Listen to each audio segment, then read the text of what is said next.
Hey, good morning, guys. It's Donald and Mary. we're here to bring you your morning weather, water, and trail chatter report. And Mary's going to start it off with the weather and water, and then after we have a little bit of news, and then she's got to go. So, all right, one moment. Take it away, Mary. Thank you, Donald. Good morning, everybody. Excuse me. Right now in Blairsville, it is 65 degrees and cloudy. Today, we're looking at a high of 82 with a few isolated thunderstorms developing this afternoon, 5 to 10 mile per hour winds, and a 30% chance of rain. Tonight, 64 degrees with a stray shower or thunderstorm is possible early. Mostly cloudy early, then partly cloudy overnight. Up on Blood Mountain today, we're looking at a high of 74 degrees with a chance of showers and thunderstorms before 11 a.m. and then likely after. Mostly cloudy, 10 mile per hour winds with gusts up to 20 and a 60% chance of rain. Tonight, 63 degrees with showers and thunderstorms likely before 11 p.m. and then between 11 p.m. and 2 a.m. It will be mostly cloudy, 5 to 10 mile per hour winds and a 70% chance of rain. Right now, I'm going to turn it over to Donald, and we're going to talk about some other stuff that's going on out here. Water is still pretty decent because of all the rain we've had. All right, Donald. Hey, thank you. All right, so this is what we got going on today. I'm going to take a look and see what Mary has. All right. Okay. All right, guys, I wanted to start this morning with some news that I found on the internet, and it is a missing Scottsdale teenager. He was found safe. He was reported missing in the McDowell Sonoran Preserve, and that is near the Lost Dog Trailhead. Now, he was sporting a black pair of shorts, a black tank top, and tan hiking boots. He was carrying some water. So they did find him. He was reported missing because it's super hot down there right now. And as you can see from what they were saying, he was in black shorts, black tank top. Not the colors you want in that heat. Absolutely not. And also, he had a little water, and so, or some water. All right. And so the temps down there are getting up into the hundreds, 108, 110 plus, and that is hot. Most definitely. And you want to protect yourself when you go into the desert or into areas like that where it's scorching heat, sun beating down on you. You can't just walk in there with some water, black t-shirt, black shorts, pair of tan boots. Well, thankfully, he was found safely. Most definitely. And then next, I wanted to talk about a New Hampshire hiker that was rescued from the Cannon Mountain trail. It's called the Kinsman Ridge Trail, and you can find that in the Franconia Notch State Park. So shortly before 11:45 a.m. on June 12th, Fish and Game received a call from an injured hiker. He was a 21-year-old male. He was descending Cannon Mountain with his friend and hurt his leg, injured his leg, and could not move anymore down the mountain. They did reach the summit. They were on their way back descending, and descending can be almost or sometimes worse. I think it kills my knees these days. It hurts your knees, and you have all that weight on you coming down, too, so that kind of pushes you forwards whether you want to go or not. Yep. And so they definitely went up after him. There was some trail maintenance crews that were waiting with him or waited with him, and the search and rescue, I believe, made it up there between 1 and 2 p.m. So they were able to get the man down off the mountain. Thank the Lord. They say that he did have the 10 essentials, in his backpack, and so saying that he was well prepared for a day hike. Now, I still think that you need to carry a shelter, a puffy, depending on where you are, and a sleeping bag. and a Garmin InReach. Those are the three, and some food, and a lighter, preferably one that will light in even if it's wet. Right. Carry an extra, and a stove. I honestly believe that people should be packed like that when they go up into these places. I also read that someone got hit by lightning up on a 14er in Colorado. It's terrible. And so I also want to say we're going to end that with the Franconia Notch State Park. They were able to rescue the hiker without any other incident. So awesome there. Great on the search and rescue and the maintenance people and everyone involved in that. And then next we have the Red Lodge missing hiker that was swept away by the river. It is called the Beaten Path Trail. They stopped not closed, but they have not delayed. They've shut down the search and rescue operation. It's been several days. They have not located the hiker. Last year, around the same time, another hiker was swept away and never found. Well, he was found months later, I believe. And so they've stopped that search. They've stopped the search and rescue for the hiker out there. It is definitely too bad. And they've also shut down the trail, or are asking people not to use that trail.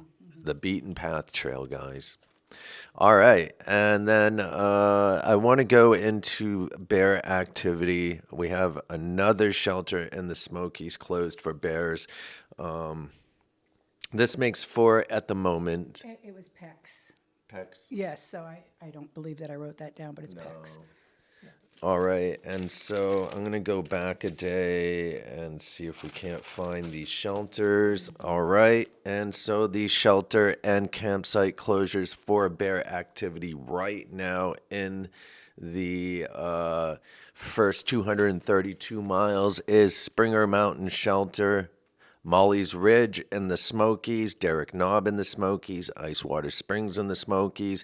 Number 49 campsite is shut down. There are bear warnings at campsites number 21 and number 86 in the GSMNP.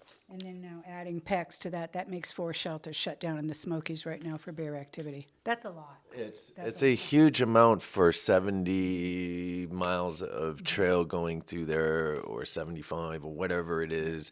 That is a huge amount, and you are not allowed to do any type of stealth camping up in the Smokies. You must stay at a shelter or a campsite or designated areas. You cannot camp outside that. You're not even supposed to pitch a tent outside the shelter. I'm gonna come over here and take a look at this.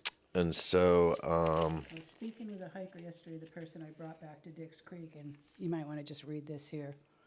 okay, and so, Springer Shelter closure for bears. I was told by a hiker yesterday that he ran into a group that stayed there anyways. All right, guys. Right along the fact that they didn't care it was closed, they were going to stay there anyways. So that's what I was told. This type of behavior is the reason why this is going on. There's always those people or that one person that says, I don't care, and tosses the Jolly Rancher wrapper down, or tosses their banana peel out like it's their house, and they're doing, what are those things that people do where they put all their food and stuff, man, and scraps and let it compost. So this is not a place where we compost stuff. That stuff does usually either attracts animals or it just causes issues, man. And so I hate hearing that. Yeah, I do too, because it's a total disregard. It's like, so what? I don't care. Excuse me. You know, they know, and yet they just don't care. They're going to do it anyways. Yeah, and it's unfortunate that people want to spoil it for others. I don't even know what to say really, besides if you're that dude, man, that's coming out here, or person, dudetta, whatever it is, man, if you're that person that's coming out here and doing this, man, please stop. Please. Most people don't do that. But there's always those people that just don't care. They don't care if they ruin it for the next person. They don't care if they continue to disregard the rules and regulations that are set out here to keep people safe, to keep the animals safe, to like I was talking about the other day, Watauga Shelter, man. That shelter had issues for a long time, and they finally took it down because the bear just kept going back there. Also, in the Great Smoky National Park years ago, I believe that the rangers, DNR, whomever fishing game, they would set up tents, and if a bear went up and tapped it or went into the tent, they would euthanize the bear. They would get rid of it. And it's because that bear was a trouble bear, and they knew that it could hit a tent, and so they got rid of it. A fed bear is a dead bear. That's all there is to it. And so, to go back to the bear at Springer Mountain Shelter, that shelter was closed for a reason. There were numerous sightings, and then a group of people, and this is what I was told by a trail maintainer. They texted me and told me that a large group was up there and left trash up in the Springer Mountain Shelter, and then the bear went back, and That's right. They're going to go where the food they're, is. they're going to kill that bear if it keeps going back there. They're going to get rid of it. It's so close to Amicalola. There's a bear down at Amicalola that's been there that wanders around, man, and I'm sure people that have stayed there have seen it. It's been there for years, man, and so, but this bear and her cubs are at Springer. They work a 20-mile radius. That's a super used spot by tourists and everyone, man. Let's not do that. Right. You know what I mean, man? And so I think that I want to go back to that bag, the kid with the missing bag, and the mother that insisted that it was a person that walked up into the woods. And after watching that post and finding one on Reddit with the actual kid, I saw where he was like, I thought it was a bear, but then you see a bunch of people talking about crackheads and then just going, oh, I mean, that just went on. And this kid started to slowly change his mind after each comment from each person that doesn't know what they're talking about or wanted to blame it, just wanted so badly for it to be a crackhead instead of an animal or a bear. But I saw that also on Reddit. I didn't even say anything because it's not worth it. It just starts issues or fight, and there's no sense in saying anything because I just get attacked. You know what I mean? It's happened over and over again, and that's why I don't even really go into those rooms anymore. Usually someone tags me and asks me about it, and then I see it, and then I start to get irritated because they're talking about my church, my home, the place I work, and they're trying to tell me what's going on after I try to say, hey, man, no, man, this could possibly be a bear because we have issues with bears out here. And then I have people telling me, reciting things from the book, man, you know what I mean? Like, don't go near the shelters that are near the road. Well, dude, stop, man, you know what I mean, bro? But the kid went on about wanting to call mountain crossings and seeing if they have a camera and blah, blah, blah, blah, blah. Anyways, man, that is why people kind of, I think it hurts the community because people are not listening, and they think it's just some crackhead when it's a bear, and they come out here and they're just like, oh, crackhead, blah, blah. It's not a bear. And it's like, it absolutely is a bear. So they're not prepared when they come out here, and then they come, then they run into an issue.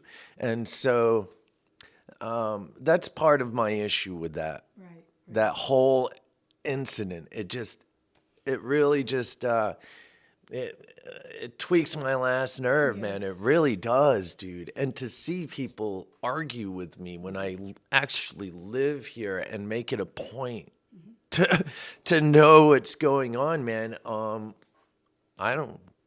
I guess, man. I think we all should just practice putting our food away properly, putting away our toiletries properly, and cleaning up after ourselves and leaving no trace out there.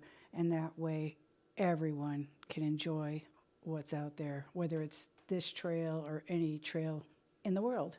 Let's keep it the way it was and pack up and take out the things that we've each brought in. Leaving no trace or the smallest footprint possible, man. I don't care if there is a Jolly Rancher wrapper on the ground already. You don't add to it and say, "Oh, well, it's art. Someone's already doing it. Screw it." That's how people think, man, and it blows my mind, man. It's like, why? No, you don't just do it because someone else did. You teach that person. And you see someone doing something like that, man, speak up. It's all of our jobs. We're all stewards of the trail, man. Not just the businesses, not just the DNI, not just Fish and Game, not just the 30 plus trail maintenance crews that are scattered along the East Coast here working on trails that are connected to the AT and the AT. Let's all be responsible. That's right. It's all of our job, man. If you see someone doing something that they should not be doing, speak up, man. Don't let them do it. They need to be taught. Maybe they just don't know. Do you know what I mean, man? But they're definitely hurting us. They're hurting all of us and disrespecting all of us. Those people that just disregarded the rules and regulations and said, hell, man, I know Springer Mountain Shelter's closed, but I'm just going to go there anyways and screw everyone else. Right. That's what they said. They gave us all the middle finger, man. That's how I see that, man. They said, screw you all, man. So again, let's be responsible for ourselves, pick up our trash, and appreciate and respect what's out there. That's right, guys. All right, and so today we have numerous shuttles, and Mary's got to get moving here. So if anyone needs anything at all, give us a call. We will do our best to assist you. Okay, guys, one love, peace.